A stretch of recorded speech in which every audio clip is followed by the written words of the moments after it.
Hello दोस्तों, स्वागत है कि नई वीडियो। तो गाइस आज हम बनाएंगे घोस्ट काइट। अगर गाइस आपको वीडियो अच्छी लगी, वीडियो को लाइक करो, चैनल को सब्सक्राइब करो। तो गाइस चलिए घोस्ट काइट बनाना स्टार्ट करते हैं।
हमारा भूतिया पतंग बन चुका है। तो गाइस देख सकते हैं कुछ इस करीब हम बनाए हैं। तो गाइस देख सकते हैं कि यहाँ पर धागा बनाया और एक यहाँ पे।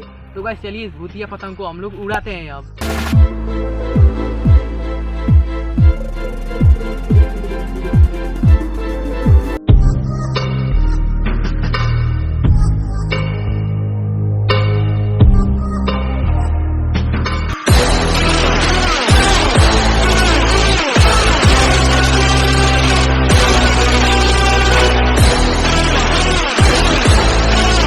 हमारा भूतिया पतंग वहाँ पे उड़ रहा है। तो गाइस देख सकते हैं हमारा भूतिया पतंग अच्छे तरीके से उड़ रहा है।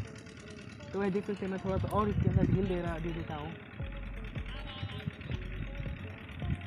तो गाइस देख सकते हैं यार भाई साहब हमारा अच्छे तरीके से भूतिया पतंग उड़ रहा है।